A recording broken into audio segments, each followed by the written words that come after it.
slowly. If that doesn't work, I'll help out. So just put up your hand if you've got a question. I'll pick a couple of people first.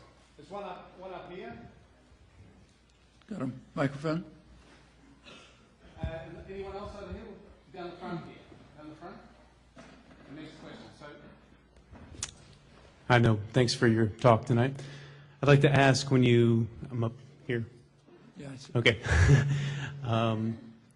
When you envision the world in 50 years or 100 or 500 or down the line anyway, what hopes do you have for humanity that seem realizable to you?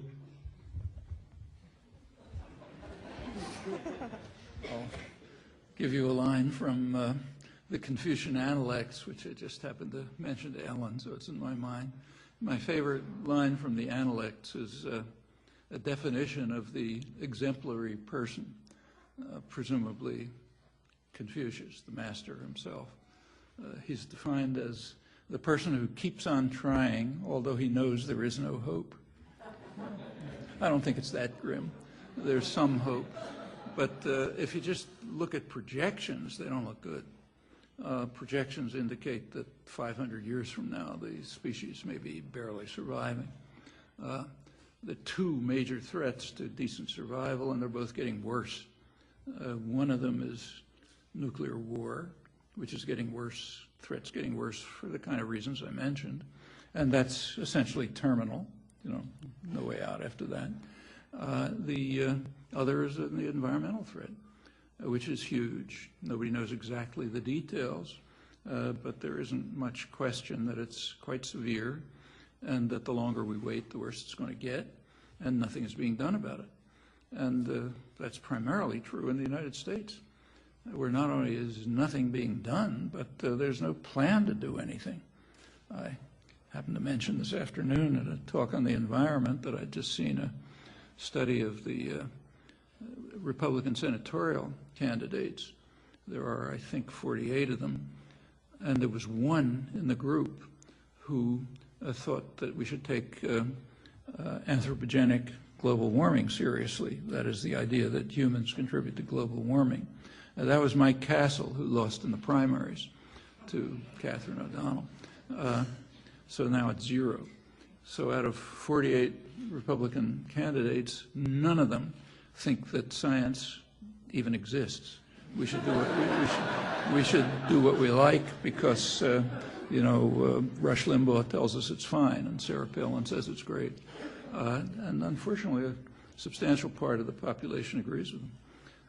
And there's a huge propaganda campaign run by the business community. They're not coy about it. They announce that they're running a propaganda campaign to convince people that it's all a kind of a liberal hoax.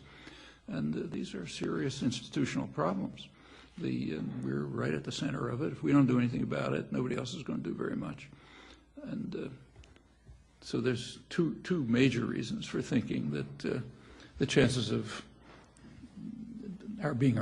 humans being around in any functional state in 500 years are not very high. Hello, how are you? Mr. Chomsky, what do you think the impact of artists like Elena Harris-Lavik, bringing awareness to violence and bombing and war can have on the general public? What's the impact of artists like Alan on the general public? Well, that's for the general public to decide. You have to take a look at this very vivid description. Just take a look at that painting that indicates parts of the world that the United States has bombed. Red spots where it's bombed. Practically the whole world is red, and it isn't even complete. And it's continuing. Does any other country have a record like that? Well, you might ask yourself. It's an interesting question. Well, you know the answer.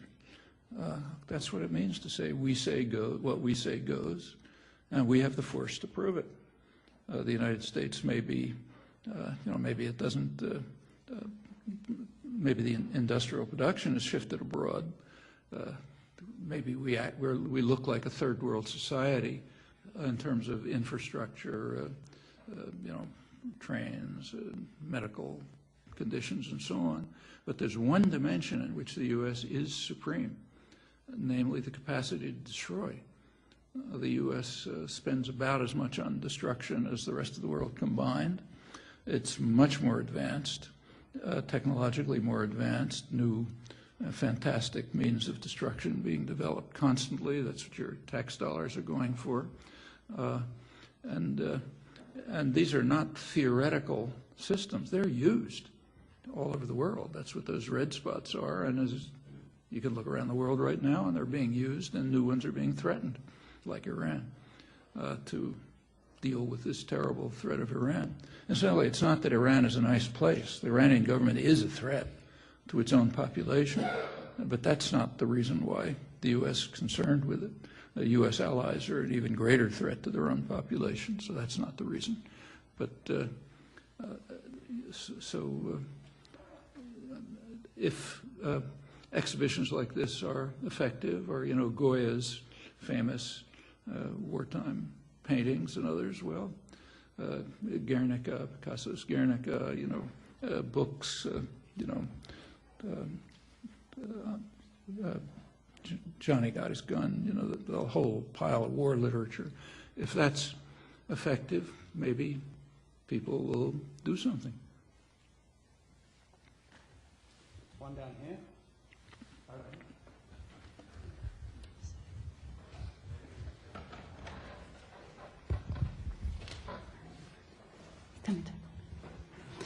Hello.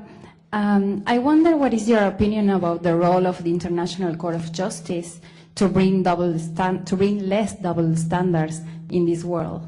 If you think this institution will be a little bit more effective in order to bring more justice and peace in this conflict world. International Court of Justice and its role. That fits. That's a good question. It fits very much into this system. The International Court of Justice was part of the UN system. I mean, there was precedents, but it's basically part of the UN system that was formed right after the Second World War. The United States was instrumental in establishing it, and the United States joined the International Court of Justice, but with a little-known reservation. The reservation was that the U.S. accepts its jurisdiction except with regard to international treaties, which means that the U.S. is exempt from the UN Charter, the basis for modern international law. It's exempt from the Organization of American States Charter, which bars any interference in the affairs of other states. Similarly, the U.S. finally signed the Genocide Convention after 40 years, but with a reservation saying it does not apply to the United States. And all of these things have been implemented. These are things people ought to learn in elementary school. When the U.S. was carrying out a major terrorist war against Nicaragua, and Nicaragua is a state, so it can do something about it. So it appealed to the International Court of Justice, and its case was actually handled by quite a famous Harvard law professor, well-known law professor, Abe Chase. But most of the case, Nicaragua's case, was thrown out by the World Court because they were appealing to international law. And the U.S. is exempt from international law. And the World Court rules are that a country can, is exempt. And if a country excuses itself, then you can't. It's not under their jurisdiction. And going back to 1946, the U.S. has excused itself from international law. So Nicaragua couldn't charge aggression, which is what it really was, or even international terrorism. The Nicaraguan case was restricted to a bilateral U.S.-Nicaraguan treaty, which Nicaragua said was violated.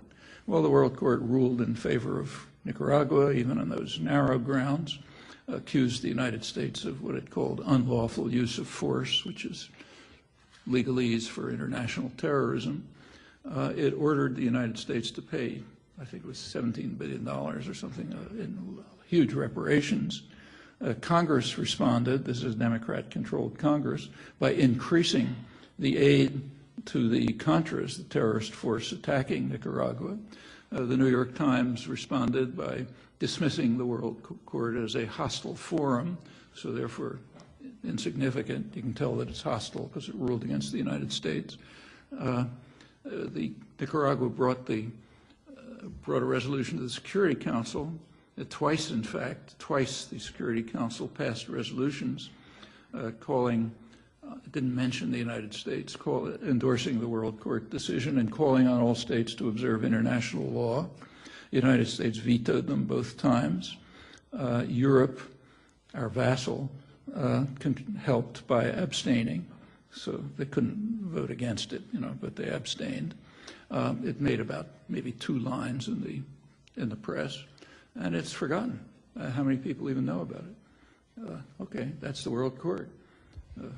It's a fine institution if it can function, and that's not the only case. I mean, look, there's front pages every day are talk about the Israel-Palestine negotiations.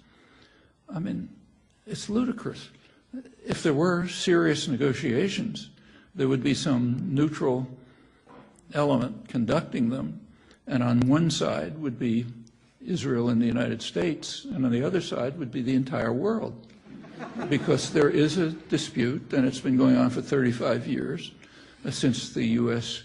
vetoed the first Security Council resolution calling for a 2-state settlement on the international border. It's continued since then. I won't run through it. But the U.S. and Israel unilaterally oppose the world on this.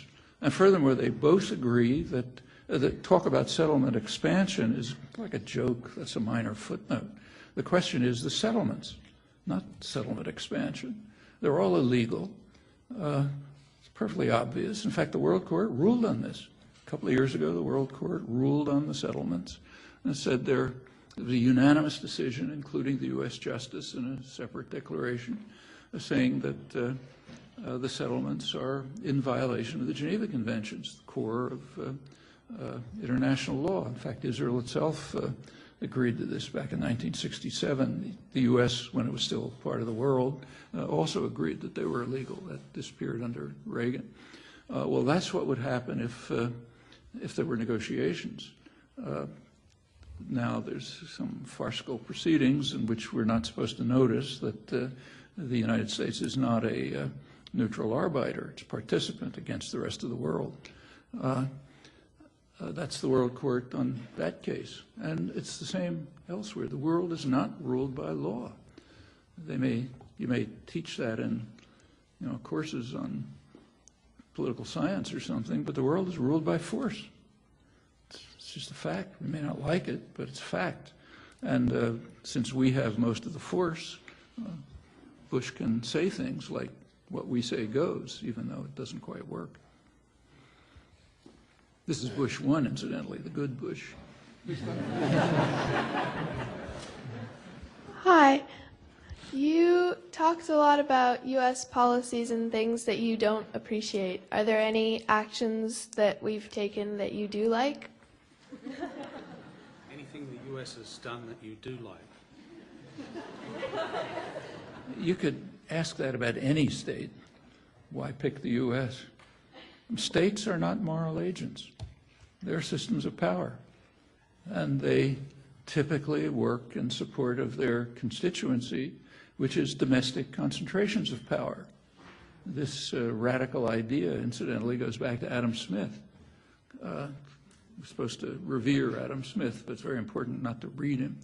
If you read him, it turns out that the mythology about him is mostly totally false. But one of the things he pointed out, he's talking about England, of course, this is in Wealth of Nations. He says that in England, quoting it now, the principal architects of policy are the merchants and manufacturers. They were the people who owned England at the time. And they make sure that policy is designed so that their interests are most peculiarly attended to, taken care of, no matter how grievous the effect on others, including, incidentally, the people of England, but particularly the victims of what he called the savage injustice of the Europeans abroad. As an honest person, he was concerned primarily with England and India, which he was very bitter about. Yeah, that's the way it works.